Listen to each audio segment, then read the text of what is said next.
Bon dimanche, mesdames et messieurs, fidèles téléspectateurs de Canal Congo Télévision. Nous nous retrouvons une fois de plus pour votre émission École du Changement. Le principe est simple avec un invité. Nous commentons les questions de gouvernance étatique, questions de gouvernance de la société.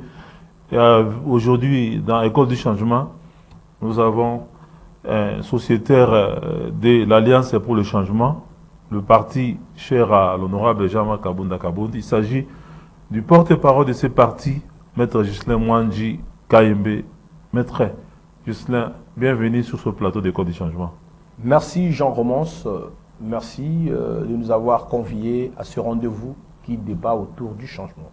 Voilà, avec vous, nous allons en tout cas passer en revue le processus électoral en cours en RDC qui va atteindre son point de chute le 20 décembre 2023 si jamais les élections avaient eu lieu à cette date-là.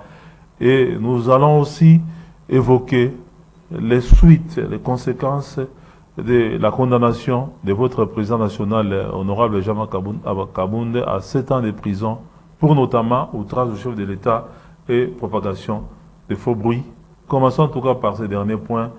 Maître Ghislain Mwanji, comment est-ce que vous avez accueilli ces verdicts de 7 ans de prison, vous qui avez espéré aussitôt en tout cas retrouver votre président national en homme libre?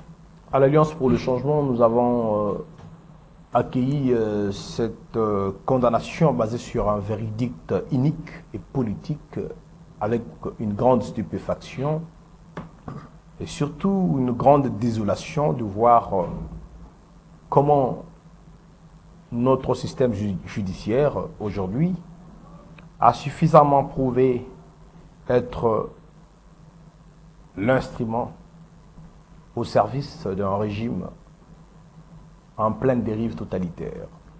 Mais maître, si votre président a été acquitté, vous allez tenir en tout cas le même discours? Ben écoutez, dès le départ, nous par avons... rapport à la justice de notre pays. Dès le départ, nous avons dénoncé l'instrumentalisation de la justice dans le procès de l'honorable Jean-Marc Kabound.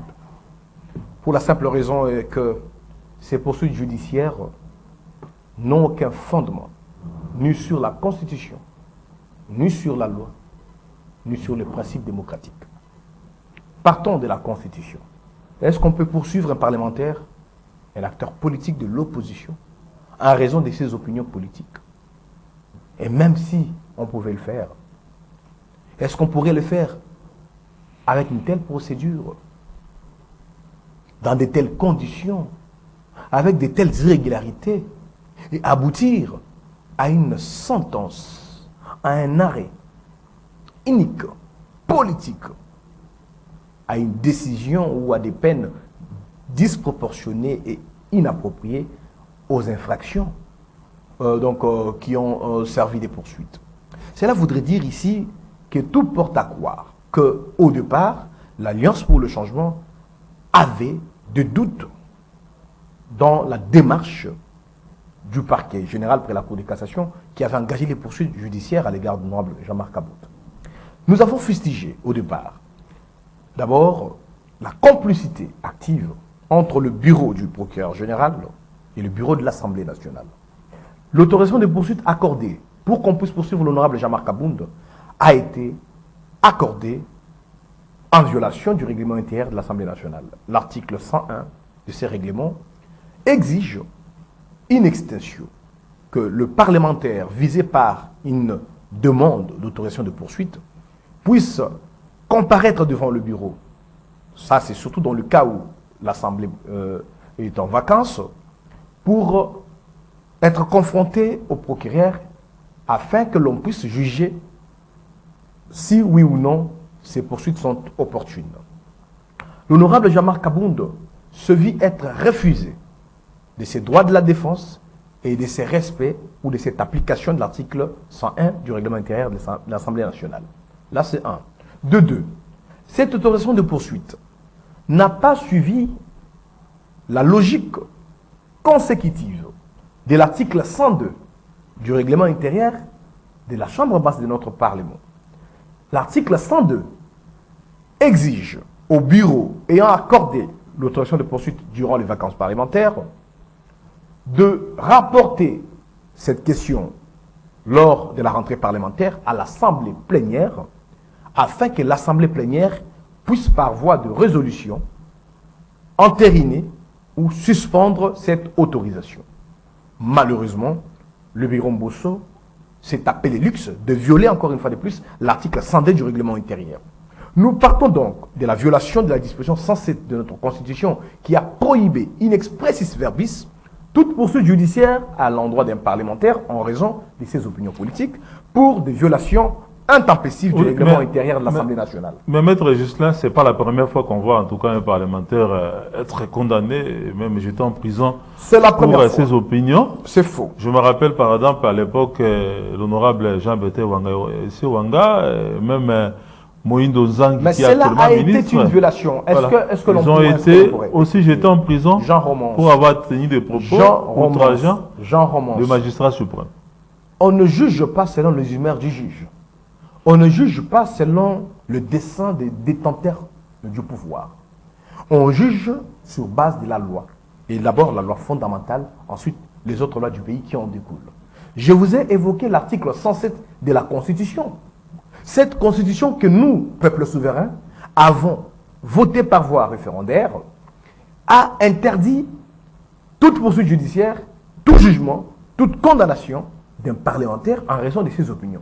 Si nous avons condamné ça à l'époque où on a arrêté Moïndo Nzangi, à l'époque où on a arrêté Jean-Bertrand Wanga, à l'époque où on a arrêté Honorable Moutonkole, vous verrez que dans tous les cas, s'il y a eu des poursuites judiciaires en endroit d'un parlementaire, en raison des opinions politiques, nous avons connu des contestations et nous avons appelé notre société à éviter cette dérive.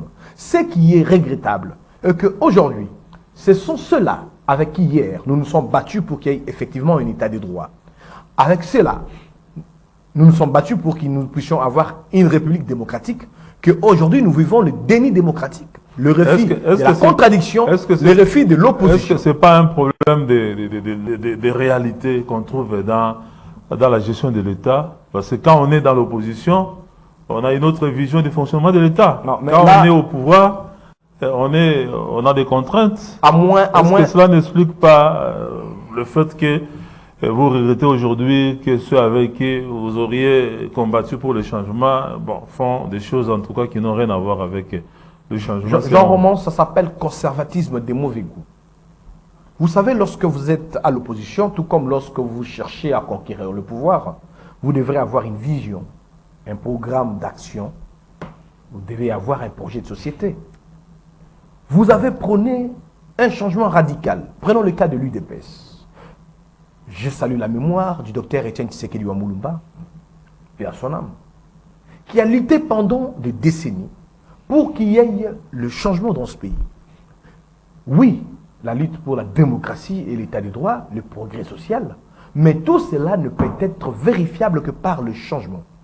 Est-ce que l'UDPS au pouvoir aujourd'hui, est-ce que ceux qui sont sortis donc du sein d'Etienne Tshisekedi, que ce soit biologique ou politique, peuvent aujourd'hui faire l'apologie du conservatisme et des mauvais goûts, prendre des jurisprudences fâcheuses des règnes que nous avons contestés pour en faire aujourd'hui des exemples permettant à ce qu'on puisse tenter ou carrément à museler l'opposition politique, à intimider les opposants, à arrêter les journalistes, à violer les droits fondamentaux et libertés réservés et garantis par notre Constitution. Nous sommes dans un cas de forfaiture et de dérives totalitaires. Voilà pourquoi l'honorable Jean-Marc Kabunda Kabound avait décidé de la rupture avec les régimes Félix Tshisekedi, parce que sachant que la démarche entreprise était une démarche de la dérive totalitaire. Maître Ghislain Mwangi, est-ce que la prise de position de l'honorable Jean-Marc Kabound, par exemple, lors de sa conférence de presse, n'était pas politiquement incorrecte? Parce qu'on a senti vraiment qu'il était très dur envers les régimes auxquels lui-même a participé.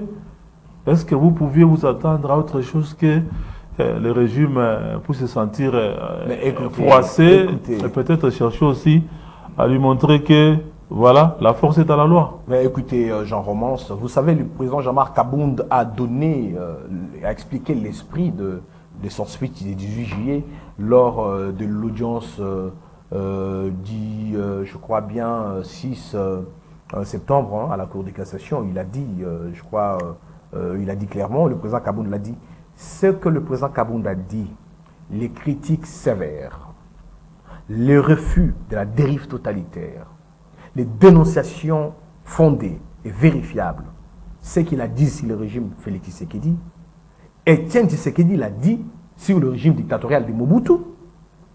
Il a dit, durant le règne de Kabila fils, Kabila père plutôt et Kabila fils, le président Jean-Marc Kabound et le président Félix Tshisekedi l'ont aussi dit durant le règne de Kabila fils, parce que c'était des réalités désapprouvées dans notre pays. Mais alors, maintenant que nous avons un Tshisekediste au pouvoir, entre guillemets, le fils biologique, donc le président de la République actuelle, et que nous sommes en train de revivre les mêmes choses, ce que je viens ici d'indexer comme étant un conservatisme de mauvais goût, vous allez faire une lecture genre romance.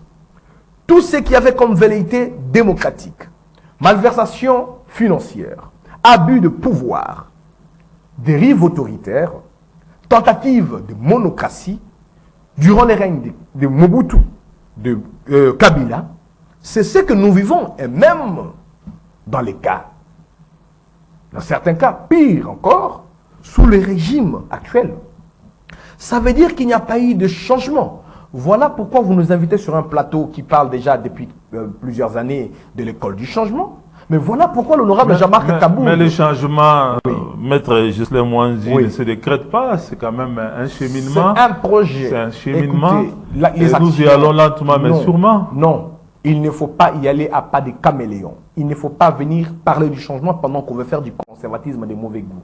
Quand on vient pour imposer les changements, c'est dans les 100 premiers jours. Vous avez vu, le président Tshisekedi ayant pris le pouvoir, il y a eu un projet plutôt 100 jours. Ces projets devraient marquer son empreinte, le changement en termes de développement, non pas seulement pour les infrastructures pour lesquelles on a détourné des millions, mais même sur le plan de la gestion de la Respublica, la gestion parcimonieuse, sur le plan de la rigueur, sur le plan du changement de mentalité. Mais vous comprendrez que l'entrée du régime en place au pouvoir a raté. Et c'est ce qui nous a d'ailleurs laissé vivre ces feuilletons 100 jours et d'autres détournements. Des projets Chile-Gelou, des projets de 145 territoires. On parle des détournements à l'IGF. Le président Jean-Marc Kabound n'a fait que dénoncer cela, n'a fait que déplorer cela et décider de ne plus participer à cette dérive et de d'apporter au peuple congolais plutôt ce que j'allais dire, une nouvelle offre politique qui est une offre du changement. Maître Ghislain, vous rappelez par exemple les derniers propos de Jean-Marc Kabound devant la Cour de cassation.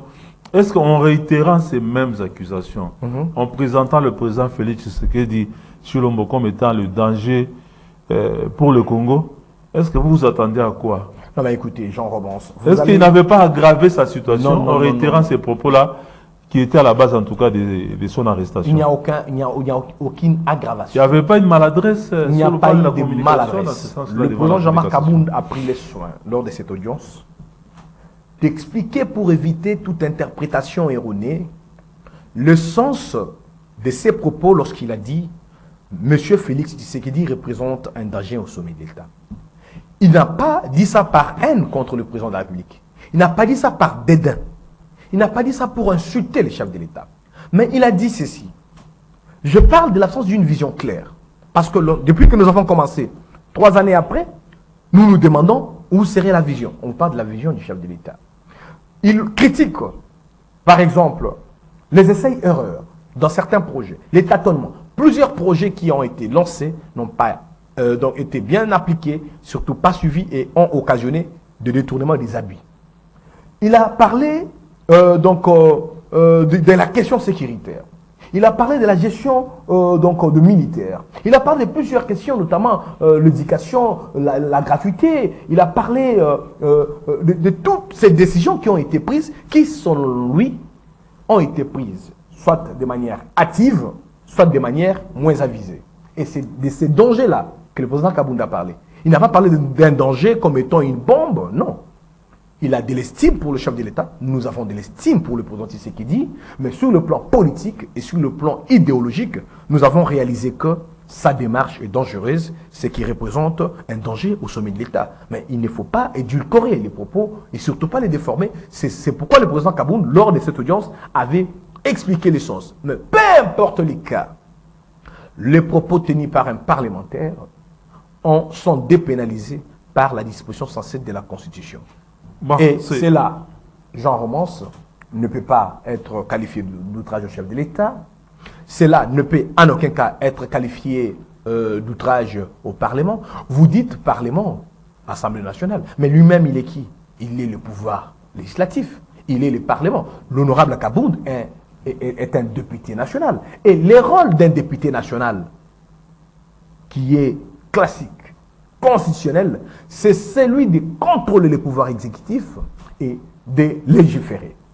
Mais c'est dans toute sa logique parlementaire que l'honorable Kabound a étrillé les failles du système ou de la gouvernance, au-delà de ce qu'il a aussi déploré comme étant les failles dans le pouvoir législatif, qu'il a dit que c'est devenu une caisse de résonance, ou soit un endroit où, au lieu de débattre des questions essentielles, existentielles, vitales de notre peuple et de notre pays, le Parlement est devenu un endroit où on fait les règlements des comptes. Les cas Kabound et les cas d'autres députés nationaux démontrent clairement que c'est un endroit où on décide de régler des comptes politiques. Au-delà de cette condamnation qui est déjà effective et qu'apparemment il n'y a pas en tout cas de voies de recours parce que la Cour de cassation en tout cas juge en premier, en dernier ressort. Bon, Maître Ghislain Mwangi, vous aviez aussi des ambitions, par exemple présidentielles pour votre président. Maintenant, qu'est-ce qui va arriver? Parce que déjà, il va pas sortir des sitôt. Mais les élections, c'est dans quelques mois. Déjà, ce qu'il faut vous dire ici est que l'Alliance pour le changement a donc publié une déclaration politique depuis vendredi, 15 septembre 2023. Dans cette déclaration politique, nous avons pour notre part réitéré la loyauté et le soutien indéfectible à l'honorable Jean-Marc Kabound. Nous rejetons cette condamnation basée sur un arrêt unique et politique. C'était un procès politique et l'arrêt est politique, la condamnation est politique, dans le but de museler un opposant et de l'écarter de la course à la présidentielle. Parce que la candidature de Jean-Marc Kabound dérange le pouvoir en place, parce que l'Alliance pour le changement dérange avec sa liste de candidats aux législatives. On a débarqué notre parti des élections, nous avons décrié cette injustice qui est passée au su et au vu de tous. Vous savez, lorsque nous réalisons que dans un pays, nos compatriotes qui détiennent le pouvoir en abusent, les pouvoirs exécutifs, les pouvoirs législatifs, même les pouvoirs judiciaires présentent aujourd'hui plusieurs abus et plusieurs failles dans leur exercice. Cela voudrait dire quoi? Le peuple souverain qui donne mandat, qui lègue les pouvoirs, sera appelé à sanctionner un tel régime. Voilà pourquoi, au travers de notre déclaration politique, nous rejetons cette condamnation et nous avons appelé notre peuple, prenons tant la communauté nationale qu'internationale à témoin, mais nous avons appelé notre peuple à être prêt, disposé à marcher avec nous dans les actions revendicatrices, dans les actions de contestation, mais surtout pour faire échec à un régime qui veut exercer les pouvoirs contre la volonté de notre Constitution. Et c'est là sur pied de l'article 64. L'article 64 que nous avons évoqué dans cette déclaration n'est pas seulement face au pouvoir du président de la République, mais c'est aussi face à un pouvoir législatif qui est dans une démission, et soit aussi face au pouvoir judiciaire qui semble ici ne plus assurer aux citoyens et aux justiciables la présomption d'équité des instances judiciaires. Vous avez vu que c'est la plus haute juridiction. La Cour de cassation, pour l'honorable Kabound, c'est une juridiction de privilèges. Mais comme il n'y a pas de recours, ces genres de juridictions, par principe, ne peuvent pas condamner à la peine la plus extrême. Et même la peine, s'il faut la citer, l'infraction d'outrage au corps constitué, c'est 3 mois à 6 mois de prison. L'infraction de propagation de faux bruit, c'est 3 mois à 12 mois de prison. L'infraction d'outrage au chef de l'État, c'est 3 mois à 2 ans de prison. Dans la logique, laissez-moi terminer. Oui, dans la terminez rapidement dans la logique pénale, On pourrait évoquer le concours idéal, ça veut dire on prendra la peine la plus élevée. Donc on pouvait condamner, même si, parce que prenons l'hypothèse où même si les poursuites pouvaient être envisageables, ce serait la peine la plus élevée, donc 2 ans de prison. Même s'il faudrait rentrer dans la logique de juges de la Cour de cassation qui ont évoqué le concours matériel et donc le peine consécutive et cumulative, ça veut dire qu'on pouvait condamner l'honorable Jean-Marc Kabound pour outrage au Parlement à 6 mois, pour provocation de faux bruit à 12 mois et pour outrage au d'État à 24 mois. Cela veut dire qu'au total, ça ne pouvait faire que 3 ans et quelques mois. Comme elle avait... Dans la logique du concours matériel... Donc, comme l'avait demandé le ministère public. C'était ça le réquisitoire du ministère public. Mais vous verrez que déjà, après la dernière audience, le chef de l'État a signé des ordonnances qui ont tout changé d'ailleurs dans l'appareil judiciaire.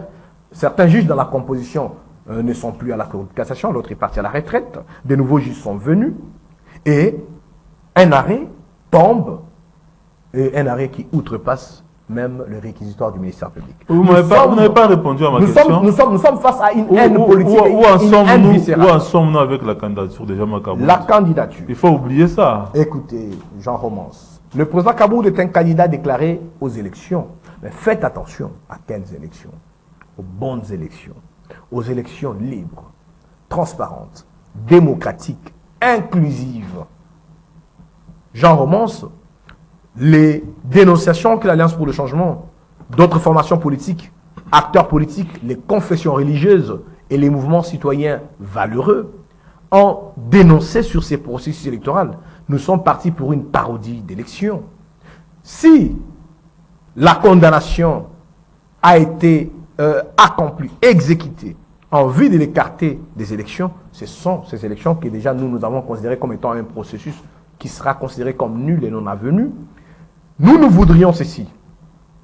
Cette condamnation que nous avons rejetée, les moyens judiciaires étant limités parce que l'arrêt est rendu en premier et dernier ressort, nous allons recourir aux moyens traditionnels politiques démocratiques. Le peuple souverain sera appelé à remettre en question le pouvoir qui est abusivement exercé, qui se soit à travers les urnes. Écoutez, le peuple va s'exprimer. Les moyens démocratiques ne sont pas que des urnes. Ça, c'est de la logique électoraliste. Mais les moyens démocratiques, c'est aussi par des contestations, par des manifestations pacifiques et démocratiques. Mais on a quand même vu votre parti politique organiser beaucoup de manifestations, mais ça n'a pas changé. Non. Quoi que ce soit dans les dossiers de votre président. Jean Romance, au grand mot des grands remèdes, je vous le rassure, que l'Alliance pour le changement, dans notre déclaration, a lancé un appel à tous ses adhérents, militants et cadres, mais à l'ensemble de tout notre peuple congolais, y compris les autres acteurs politiques épris de démocratie, de vérité et de justice, aux confessions religieuses et aux mouvements citoyens. Dans les jours qui viennent, en tant que formation politique, nous savons, nous sommes un parti né de la rupture, nous sommes un parti né du combat. Nous sommes en train de préparer nos stratégies que nous ne pouvons pas aussitôt déballer à la presse, mais qui vont certainement faire échec à la dérive totalitaire que nous avons fustigée. Bon, on n'a quand même pas senti aussi, du côté de l'opposition, beaucoup de réactions par rapport à cette condamnation. C'est comme l'a dit quelqu'un, c'est pas parce que vous avez joué en solo que par exemple on ne sent pas vraiment une grande solidarité de l'opposition vis-à-vis nous n'avons jamais joué en solo. De ce qui vous arrive. Jean Romance, l'Alliance pour le changement n'a jamais joué en solo. Nous avons des communiqués, nous avons des déclarations politiques, même lors de nos activités de points de presse. Nous avons toujours songé à d'autres opérateurs politiques épris du changement, comme je l'ai dit, épris des démocraties. Nous avons toujours eu des contacts directs avec les différents responsables d'autres mouvements politiques et d'autres grands leaders de ce pays. Ça, je vous réserve certains détails. Nous ne sommes pas en solo. Après la condamnation du président Kabound, c'est le monde entier qui a crié à l'injustice, à une condamnation disproportionnée et à une condamnation politique. Vous avez lu le président Martin Fayulu de l'ECD qui a regretté et condamné cette condamnation qu'il a jugée comme étant un fruit de la haine et de règlement de comptes politiques. Vous avez vu plusieurs autres leaders que je ne sais citer ici, la liste est longue, qui condamnent et qui continuent à condamner. Nous allons faire entendre la cause du président Jean-Marc Kabounda Kabound. Les voies et moyens, nous les connaissons, nous allons les appliquer. Et les actions à mener, nous allons le faire. Des actions démocratiques, des actions pacifiques seront engagées. Et je vous le dis, aucun régime dictatorial dans le monde, même dans notre pays, par l'histoire, n'a jamais résisté à la volonté du souverain primaire. Le peuple congolais est appelé à barrer la route au nom de l'article 64, non pas seulement pour les élections, mais pour l'exercice abusif du pouvoir. Oui, maître Ghislain Mwangi, Kayembe, je rappelle que vous êtes porte-parole de l'Alliance pour le changement, ACH en sigle. Avec vous, nous sommes en train de commenter en tout cas l'actualité de votre parti qui est marquée notamment par la condamnation de votre président Jean-Marc Kabounda Kabound. Et là, on était en train d'évoquer le processus électoral et aussi la place de votre parti dans l'opposition. Au-delà de tout ce que vous avez évoqué comme réaction de quelques leaders, est-ce qu'aujourd'hui, avec votre président qui est empêché en tout cas de pouvoir vous diriger directement et que vous êtes pratiquement maintenant seul en train de vous battre sur terrain, est-ce qu'on peut envisager par exemple que vous puissiez comme ça œuvrer ouvertement avec d'autres forces politiques pour pouvoir mener ce combat-là collectif? Déjà, vous devez savoir que le président Jean-Marc Kabound n'est pas empêché. Le président Jean-Marc Kabound est pris en otage. C'est un otage politique du régime en place. Le président Jean-Marc Kabound, avec les minimums de contacts que nous avons, nous savons coordonner et définir notre démarche politique. Nous allons le faire. Des collaborations, je venais de l'évoquer, avec les autres leaders de l'opposition, tout comme de la société civile, ont toujours eu lieu. Nous allons les amplifier dans les jours qui viennent. Et nous allons mettre tout à contribution pour que la cause à Nostra, le combat de tout le monde, ce n'est pas un combat de Jean-Marc Kabound seul.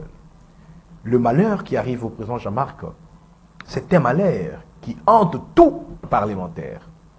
La condamnation de l'honorable Jean-Marc Kabounda Kabound a installé ce qu'on appelle une insécurité prétorienne.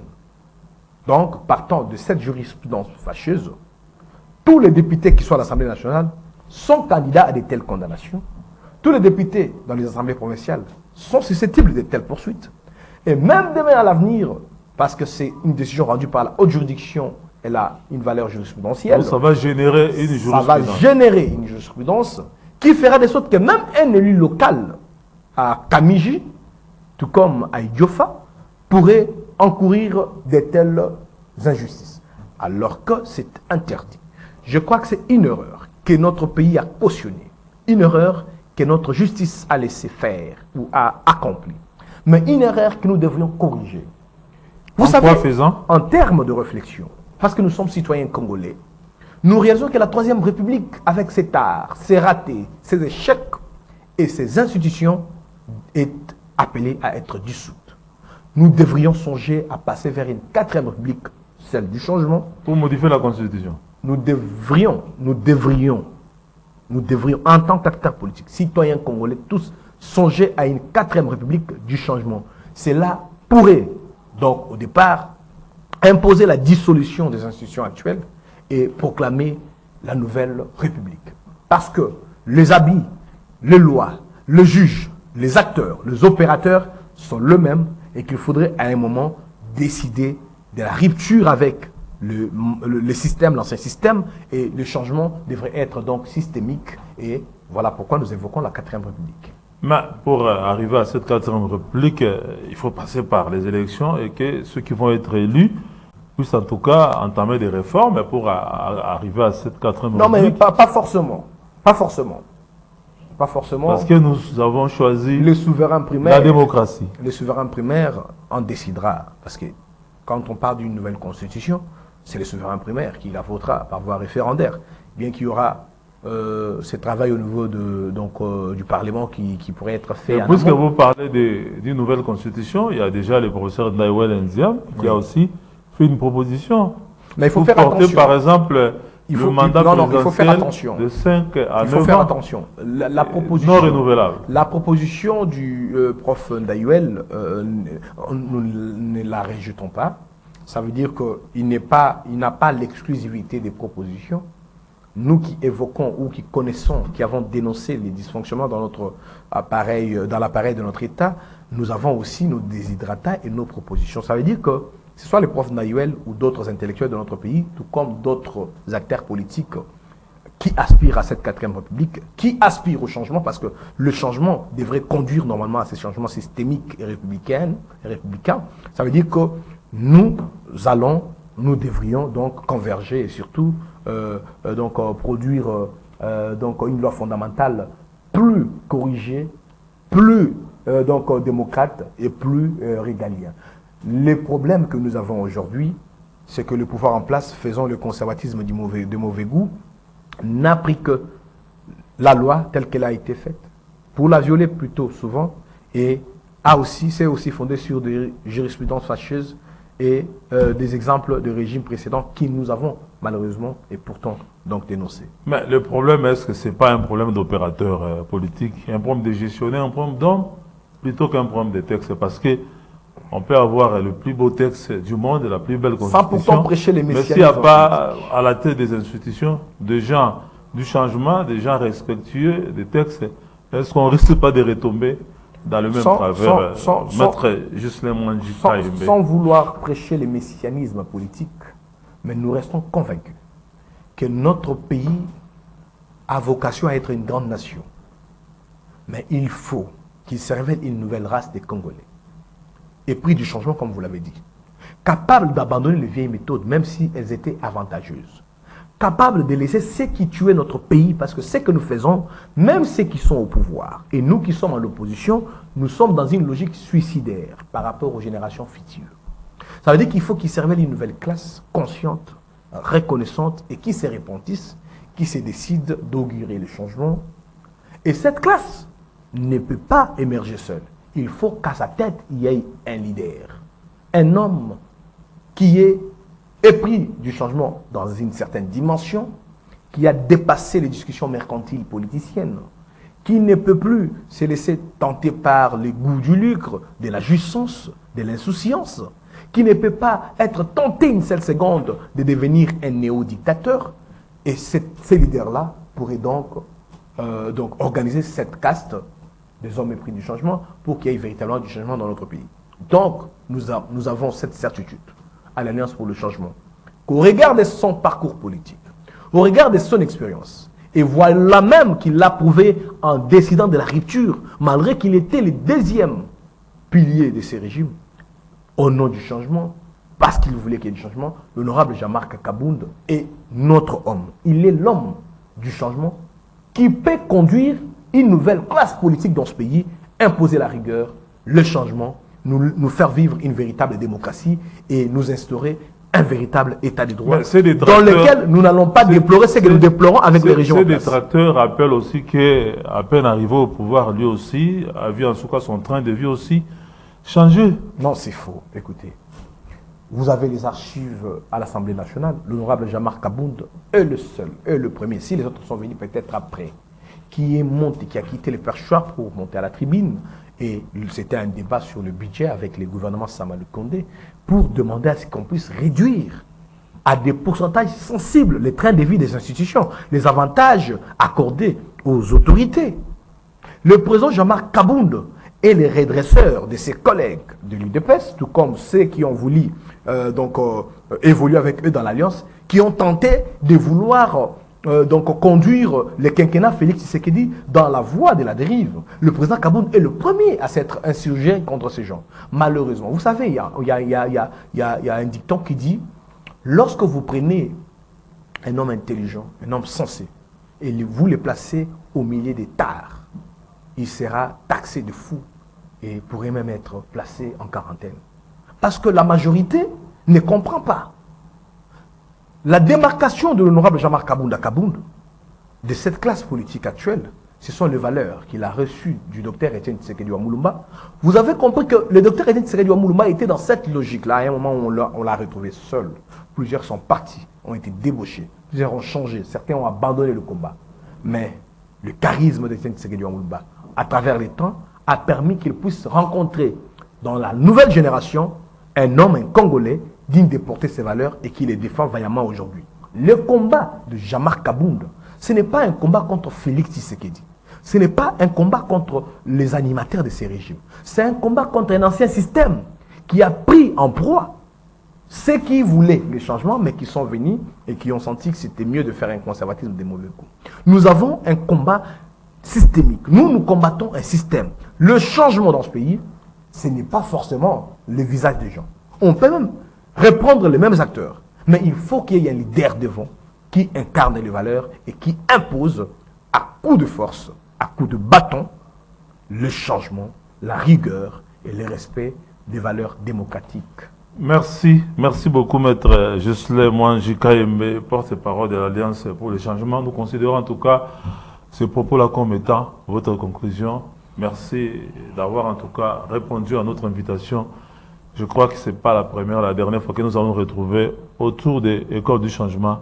Merci à tous ceux qui nous ont suivis. Rendez-vous est pris en tout cas prochainement pour un autre numéro de votre émission École du changement. Bye et à la prochaine. Merci.